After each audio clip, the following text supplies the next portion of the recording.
So again, for the same reasons as with demand, we're only dealing with the positive prices and the positive values for quantity. And now we're going to talk about the supply. And again, we'll talk still about just pizza slices. So an important part when we're talking about supply is that we're assuming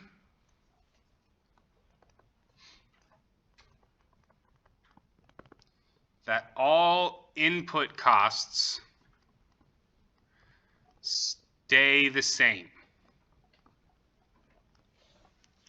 I mean, really, throughout the construction of both the supply and demand curve, there's this situation going on which is called ceteris paribus, which is a Latin phrase that we still use, which is annoying, but I know, but everybody uses it, and it's defined to be all else equal. So this is saying we're assuming everything else is not changing. The only thing changing is the price when we're constructing these things.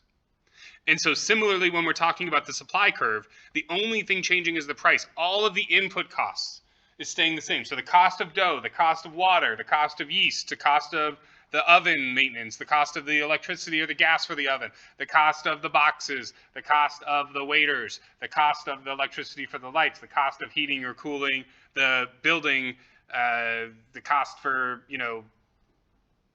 receipt paper. I think I got most of it. All that stuff, keeping constant, right?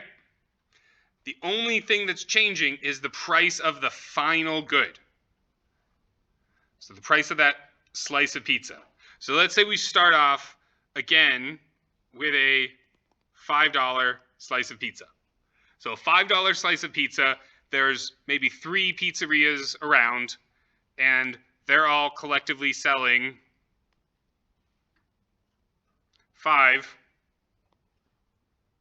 50 slices of pizza.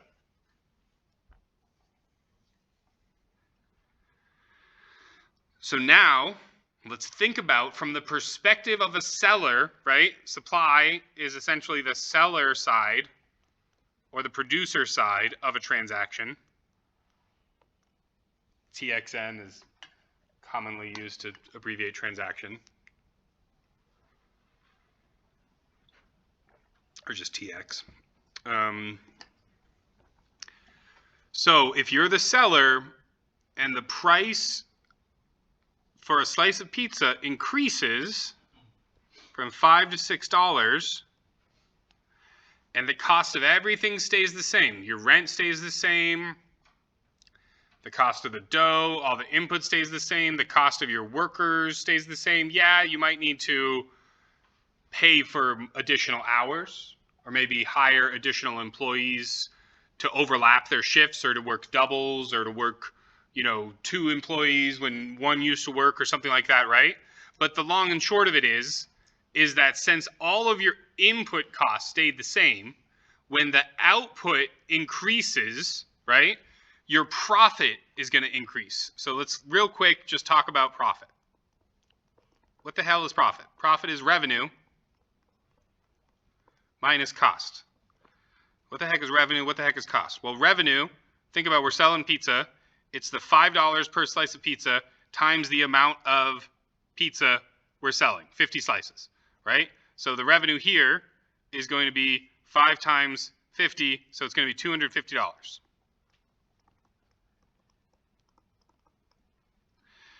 And then let's say the cost stays the same. Let's say for our instances here, the cost is going to be $200. So total cost is equal to $200.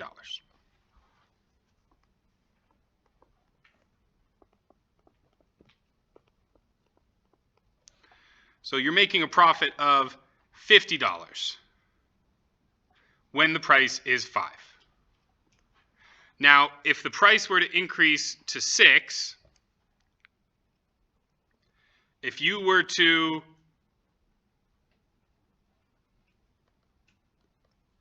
so the price increases to 6, what are you going to do? Okay, so sorry, I actually set this up a little bit incorrectly. So instead of total cost, what we need to do is we need to talk about average cost. So all the input costs stay the same, which means that my average cost is going to be something like $4. So now we're going to say, okay, so cost, and we're jumping a little bit ahead of ourselves, but just like with any average, cost is going to be the average total cost times the actual quantity. So this is going to be 4 times 50, which is going to give us that same 200, which is going to give us that same 50.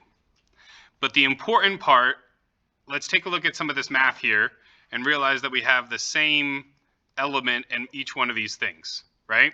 So we can rearrange this to say, okay, this is profit is equal to price, or actually let's take the Q out this way, and then we do P minus ATC. And what we find is that this P minus ATC, this is what we call our average profit.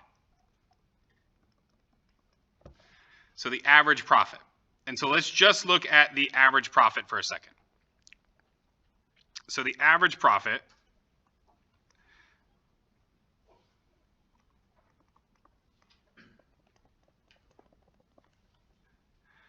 when the price is 5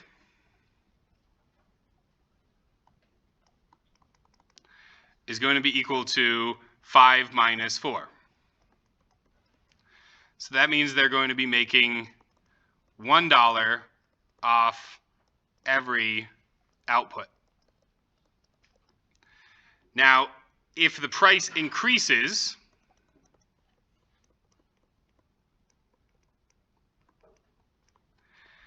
then the average profit at 6 is now equal to 6 minus 4. So now we get $2 from every slice of pizza for this example, right? So now, knowing that you're getting $2 for every slice of pizza rather than $1, what are you going to do as a producer? You're going to push your employees to work more time. So you're going to push production from 50 to 60. So because of the average profit,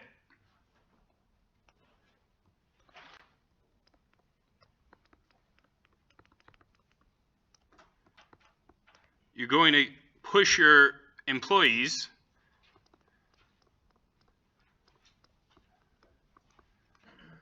to take advantage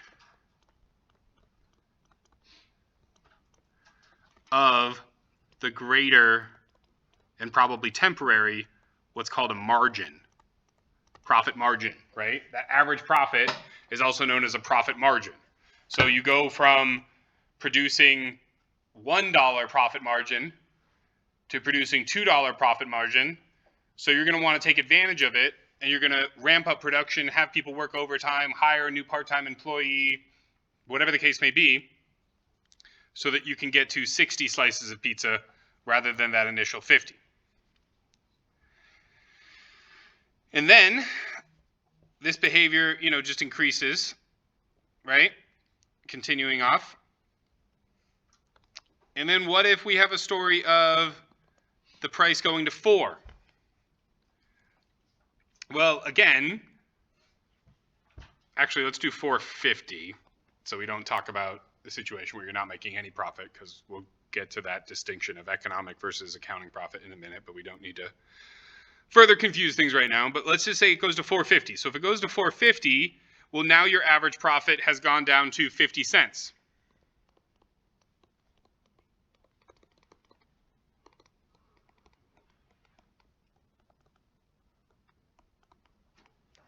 So as your average profit goes down to 50 cents, what are you going to do? You're going to cut production to somewhere like 40 slices. So you're going to close early.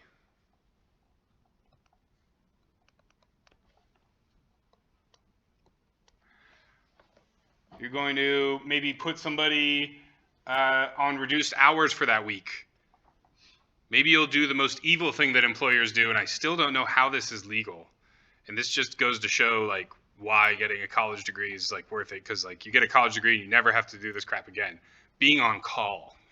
Who here's been on a job where you have to be on call, right? And you don't get paid for it. And you can't really make plans because they can just call you up at any given time. And then when you want to come in because you need the extra hours, of course, you never get called in. And then when you already have enough money and you're trying to do something fun with your friends, then of course you get called in, right? It just always seems to happen that way. But yeah, the whole putting people on call thing, something that capitalists do that I think should be illegal, just like clopening. You shouldn't be able to make somebody closed till like 2 a.m. and then make them come back at 8 o'clock and open. It just seems cruel. Give them a cot at least, right? Anyways, I'll get off my soapbox.